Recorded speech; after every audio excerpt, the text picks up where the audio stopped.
जय हिंद दोस्तों, मैं हूं तारिक राय। उम्मीद करता हूं आप सभी अच्छे होंगे। दोस्तों, जैसा कि आप सभी लोग अच्छे से जानते हैं कि अभी हाल ही में भारत सरकार ने लॉकडाउन 4 की घोषणा की है। यह घोषणा भारत की वर्तमान स्थिति को ध्यान में रखकर की गई है।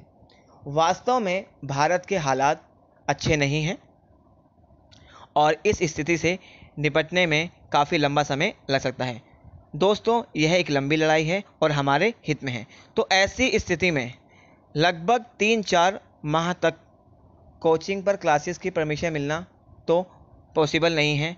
तो इसलिए हमारे लिए यह आवश्यक हो जाता है कि सभी स्टूडेंट्स ऑनलाइन लेवल पर स्टडी करने का प्रयास करें। तो दोस्तों, आज हम इस वीडियो के माध्यम से 12th क्लास की फर्स्ट बुक का जो फर्स्ट लेसन है, द कोल्ड वार एरा, इसे हिंदी में बोलते हैं शीत युद्ध का दौर, उस पर विस्तार से चर्चा करेंगे। तो आइए दोस्तों, हम स्टार्ट करते हैं।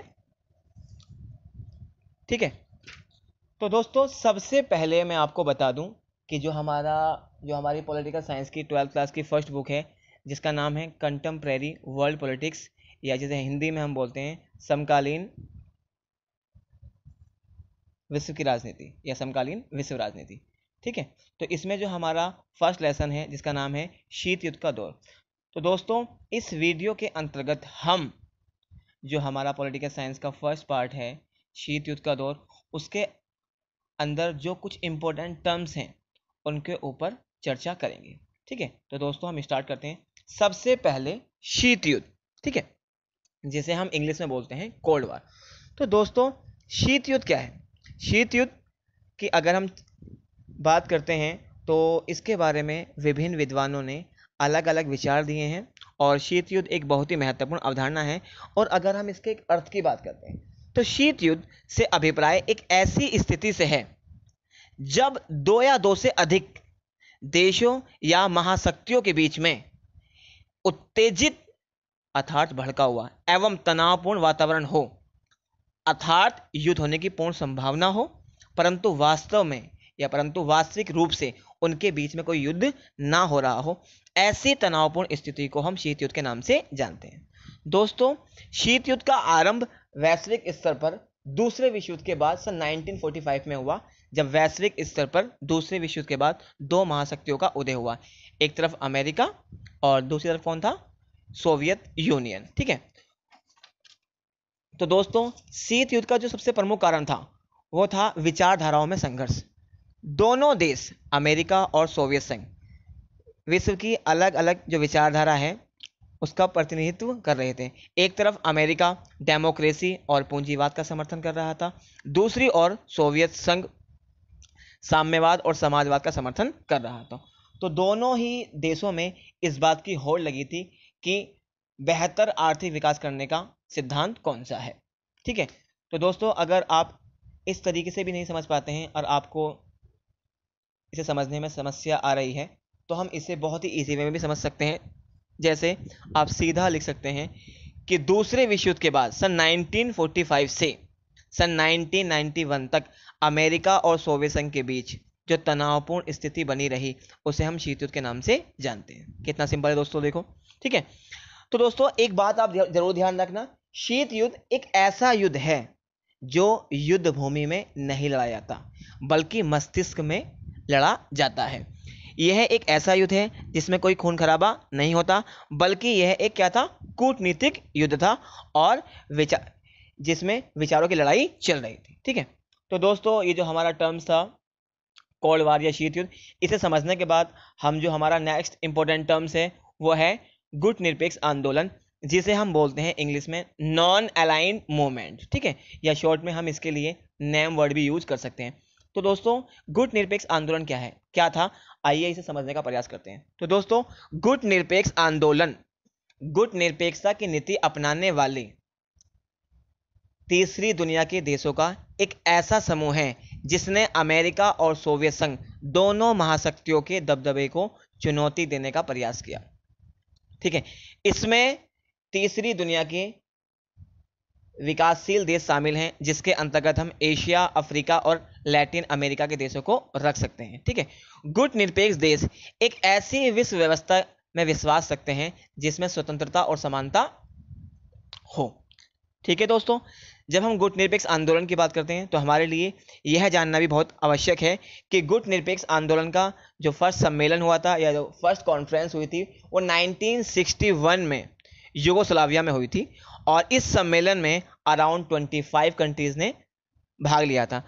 अगर हम प्रेजेंट टाइम की बात करें तो प्रेजेंट टाइम में गुट निरपेक्ष आंदोलन में या गुट निरपेक्ष समूह में अराउंड 125 कंट्रीज शामिल हैं और गुट निरपेक्ष आंदोलन की जो लास्ट कॉन्फ्रेंस हुई थी वो अक्टूबर 2019 में हुई थी। कहाँ पर? अजरबैजान में, जैसा कि सामने मेंशन भी किया हुआ है। ठीक है, तो दोस्तों ये जो हमारा गुट निरपेक्ष आंदोलन था, इस टर्म को समझने के बाद हम नेक्स्ट टर्म पर चलते हैं जिसका नाम है गुट निरपेक्षता की नीति, जिसे हम इंग्लिश में बोलते हैं पॉलिसी ऑफ नॉन अलाइनमेंट। ठीक है दोस्तों, ये बहुत ही इंपॉर्टेंट टॉपिक है 12th क्लास के लिए। इसे हम समझने का प्रयास करेंगे कि गुट निरपेक्षता की नीति किसे कहते हैं।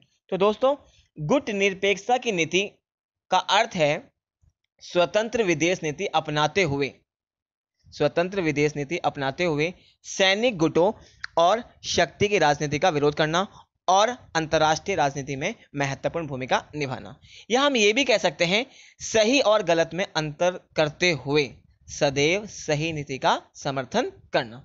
तो दोस्तों, गुट निरपेक्ष जो है एक स्वतंत्र विदेश नीति है जो अंतर्राष्ट्रीय मसलों पर स्वतंत्र विचार रखने का समर्थन करती है और गुट निरपेक्षता की नीति सभी देशों के बीच मित्रतापूर्ण संबंधों को बढ़ावा देती है और ऐसे सभी गुटों का विरोध करती है जो विश्व को शक्ति गुटों और सैनिक गुटों में विभाजित कर देते हैं और यह अंतर्राष्ट्रीय समस्याओं के समाधान के लिए बल प्रयोग के विरुद्ध है और यह बातचीत के द्वारा समस्याओं के समाधान पर जोर देती है।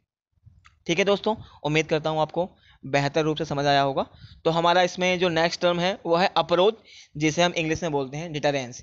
दोस्तों, ये भी एक इंपॉर्टेंट टर्म्स है और 1 मार्क्स के लिए 12th के एग्जाम में इंपॉर्टेंट है। ठीक है, तो दोस्तों अवरोध किसे कहते हैं? अवरोध का जो बेसिक मीनिंग होता है, जो बुनियादी अर्थ होता है, वो होता है रोक अथवा संतुलन। ठीक है, अर्थात जब दोनों पक्ष एक दूसरे का विनाश करने में सक्षम हो तो ऐसी स्थिति में कोई भी पक्ष युद्ध की हानि नहीं उठाना चाहता। ऐसी स्थिति को हम अवरोध के नाम से जानते हैं। उदाहरण के लिए जैसे शीत युद्ध के दौरान अमेरिका और सोवियत संघ दोनों देश या दोनों महाशक्तियां एक दूसरे की सैन्य शक्ति और ताकत से परिचित थे, इसलिए दोनों ही महाशक्तियों ने यह फैसला किया कि अगर हम आपस में आमने सामने युद्ध करते हैं तो दोनों पक्षों को हानि उठानी पड़ेगी। तो इसीलिए जो शीत युद्ध के दौरान अमेरिका और सोवियत संघ के बीच जो रणनीति, युद्ध को रोकने के लिए रणनीति बनाई गई, उसे ही हम अवरोध के नाम से जानते हैं। इसमें दोस्तों हमारा एक इम्पोर्टेंट टर्म्स और भी है जिसका नाम है नव अंतर्राष्ट्रीय आर्थिक व्यवस्था, जिसे हम इंग्लिश में बोलते हैं न्यू इंटरनेशनल इकोनॉमिक ऑर्डर। इसे शॉर्ट में बोलते हैं नियो, NIEO। अक्सर एग्जाम में नियो की फुल फॉर्म भी पूछ लेते हैं 1 मार्क्स में, तो आप बताएंगे नियो इंटरनेशनल इकोनॉमिक ऑर्डर। दोस्तों, सबसे पहले तो मैं आपको बता दूं, ये जो नियो इंटरनेशनल इकोनॉमिक ऑर्डर है, इसकी डिमांड सन 1970 के दशक में गुट निरपेक्ष देशों द्वारा की गई थी। क्यों की गई थी दोस्तों? गुट निरपेक्ष देशों का यह कहना था कि जो विश्व की अर्थव्यवस्था है वो असमानता और अन्याय पर आधारित है, जिससे जो विकासशील देश हैं उनको इस व्यवस्था से कोई लाभ प्राप्त नहीं हो रहा है। इसलिए उन्होंने एक न्यायपूर्ण अर्थव्यवस्था की स्थापना करने के लिए सन 1970 के दशक में एक नव अंतर्राष्ट्रीय आर्थिक व्यवस्था की मांग की थी। तो दोस्तों अब आइए अब हम समझते हैं नव अंतर्राष्ट्रीय आर्थिक व्यवस्था का क्या अर्थ हो सकता है, इसे हम कैसे लिखेंगे। तो नव अंतर्राष्ट्रीय आर्थिक व्यवस्था से अभिप्राय एक ऐसी व्यवस्था से है जिसके अंतर्गत विकसित और विकासशील दोनों देशों को समानता और न्याय पर आधारित विकास करने के समान अवसर मिल सके। ठीक है, तो दोस्तों आज की इस वीडियो में जो हमारे फर्स्ट चैप्टर, इसका नाम है शीत युद्ध का दौर, इसमें जितने भी इम्पोर्टेंट टर्म्स हैं उन पर हमने चर्चा की है। तो दोस्तों बस आज के लिए इतना ही। मैं नेक्स्ट वीडियो में जो इस चैप्टर के जो इम्पोर्टेंट क्वेश्चंस हैं उन पर चर्चा करूँगा। ठीक है, अगर आपको मेरी वीडियो पसंद आई हो और अभी तक आपने मेरे चैनल को सब्सक्राइब नहीं किया हो तो प्लीज़ मेरे चैनल को सब्सक्राइब कीजिए, लाइक कीजिए, शेयर कीजिए और मेरी नेक्स्ट वीडियो की नोटिफिकेशन का वेट कीजिए। Thank you very much.